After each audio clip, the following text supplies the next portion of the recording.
These are some possible methods for you to make some low levels passive income for you to pretty much live off of when you're trying to break into the tech industry. Hi, my name's Courtney. I'm a college developer, and today we'll be specifically going over ways that people can make money, specifically when you are a solo developer and you don't really have a team that you can work on. You're not really working a full-time role yet, or this is some supplemental income that you want to build. All right, each of these will be rated on a scale of 5 stars. First with barriers to entry, second with time required, and the third one with income potential, just so you can pick the best one for you. Now, the first method to make money as a solo developer is creating a software as a service company. Now, a software as a service, or a SaaS company, is essentially like where you are selling your software, typically on a subscription style basis, to potential customers. Think of it like Spotify or Netflix. Their services that they are providing are, giving you music or giving you movies. Those are softwares that you are purchasing, and that is their service. Similarly, you could think of like Stripe as another one, as a software as a service company. They are selling you their specific softwares, and then that you are paying them to take advantage of their platform's services. This is a really great option because it has recurring revenue, but there is a more difficult barrier to entry. It's a bit more difficult to start, but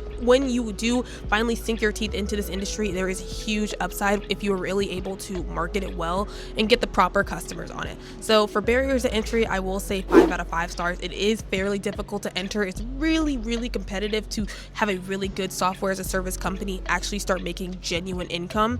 But time required also, especially at the beginning, I'm going to also give it a 5 out of 5, just because you do have to really invest some of that time. I would say 10 to 20 hours a week would have to be invested in the very beginning months, just so you can have a decent product. Make sure you are marketing it right, make sure you're getting proper user feedback, things of that sort, because genuinely, if nobody knows your product exists, you're not going to make income. So a lot of that time has to be spent refining your product. But the income potential is also 5 out of 5 stars, because genuinely there are billion-dollar companies out there that are software as a service companies. So you can definitely have a huge payoff, but it definitely requires a bit more time, especially because you're coming at this solo. The next possible potential money maker is mobile applications. Again, it is super competitive because there's a lot of mobile applications out there, and especially with the growth of AI, a lot of these things kind of like AI slop a little bit, where they all kind of start looking the same. So if you are building a mobile application, you just need to make sure that it has a unique, individualistic, benefit to people's lives. It's not just something that carries that very modern black and gray and white lineup that AI typically builds when it's building you any kind of website or mobile application. But honestly, in my personal opinion, if you niche down on something that you personally experience a problem with, and that there is a market for that, that's honestly the best thing. Doing something a bit more broad is, like I said, super competitive and requires even more upfront time for you. So when it comes to barrier to entry, I would say 3 out of 5. It's super competitive, but it's definitely a bit more doable. Time required 4 out of 5. Once you kind of create that application, a lot of that time is mainly spent on marketing, reaching out to potential influencers. Maybe you might have a little bit of an upfront cost, but I personally would recommend doing some free social media marketing on your end, creating a TikTok, creating an Instagram, marketing your application that way. And then when it comes to potential income, I would say 4 out of 5 stars again. This isn't because mobile applications are not really profitable. They definitely can be, but a lot of people are really hesitant to make the purchase button when it comes to especially that one-time purchase, and it is again typically a one-time purchase situation. So there's definitely some drawbacks to it, but if you do it properly and you invest your time correctly, especially in those beginning months, you will see a large income difference. The third thing that I have is Chrome extensions.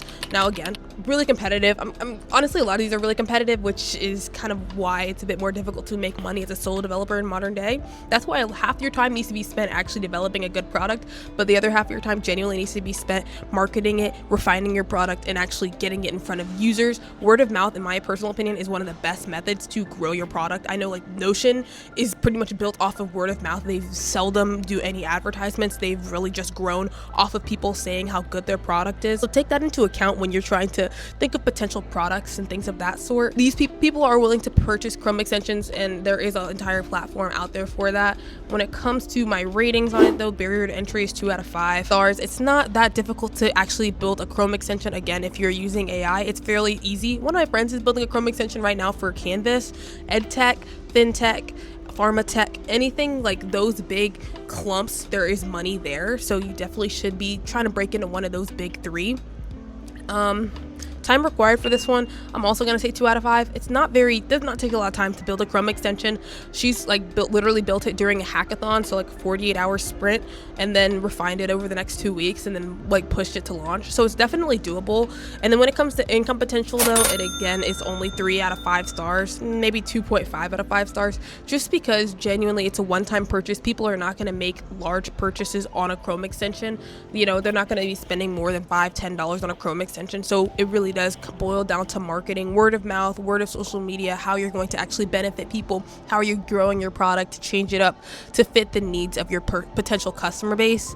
Once you kind of get that down though, genuinely you'll have a decent business there. The next thing that I have is genuinely super cool, and that is building an internal business tool. Now this is really cool because it solves problems that are very existent, especially for businesses. This is where personally I'm very much someone that loves the business to business kind of startup entrepreneurial route rather than business to customer, just because there's a vast amount of customers and people aren't always willing to spend money, but businesses typically have rolling in income and they need some help in some certain situations. So whether you want to do like a scheduling assistant, dashboard, CRM, automation, building a tool like this can either, get you some decent income, but also these are some things that are very frequently acquired by massive companies for tens or hundreds of millions of dollars, or even billions of dollars by some certain companies, just because it makes their lives easier and they want that kind of software and those customers being helped by that bigger company. It's genuinely such a good realm. Genuinely, I love it so much. Barrier to entry, I'm gonna say 4 out of 5 stars. You definitely need to put that upfront work in, especially if you want some businesses to pay higher,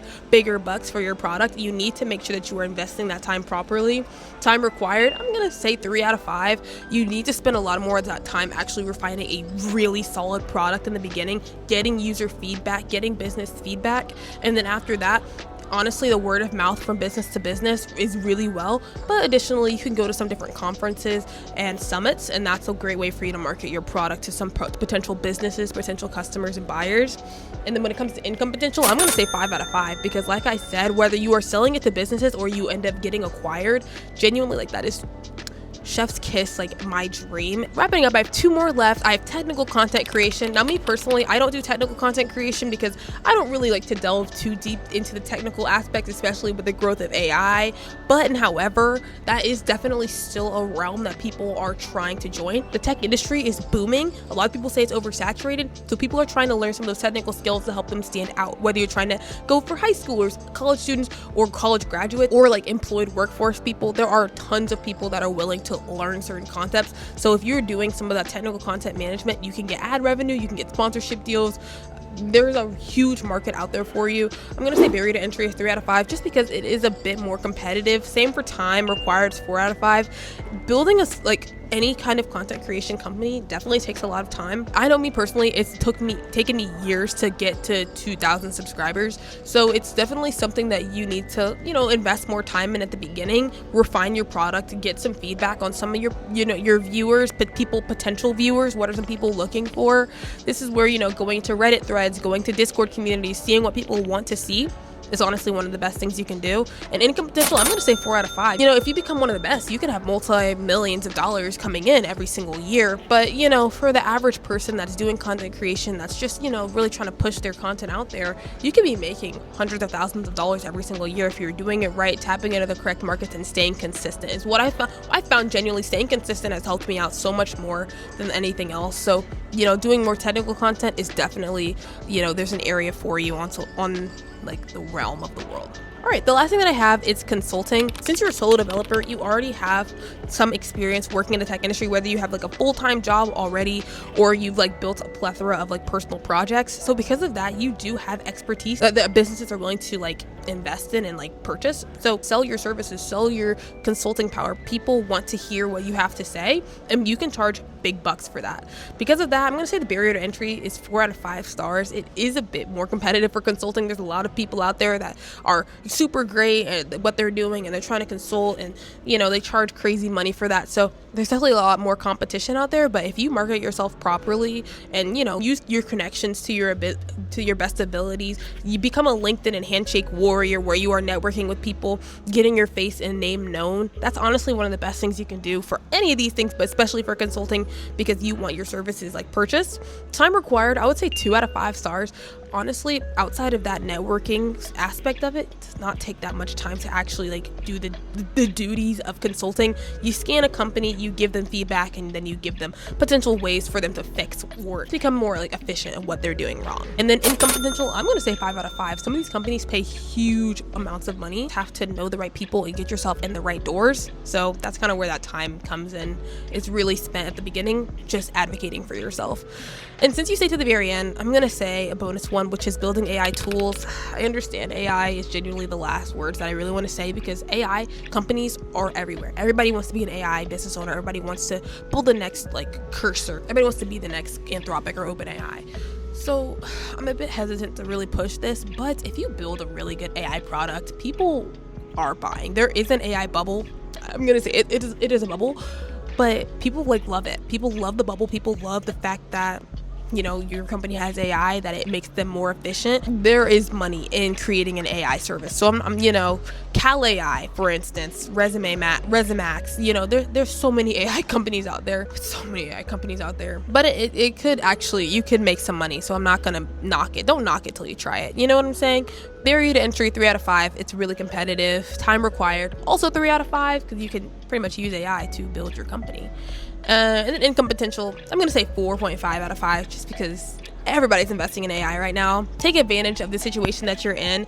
The stock market's crashing, purchase the stocks, they're at a discounted price. You know what I'm saying? That's the kind of mindset that I'm coming at this with. It's a bonus tip because it's not necessarily the best thing, but it's here because you stayed for the long run. I hope that you found value in today's video. Please check out the description below. I'm going to attach a crap ton of resources down below that will help you create your next startup, your next, you know, solo developer journey when it comes to managing transactions, getting your content and your product in front of viewers.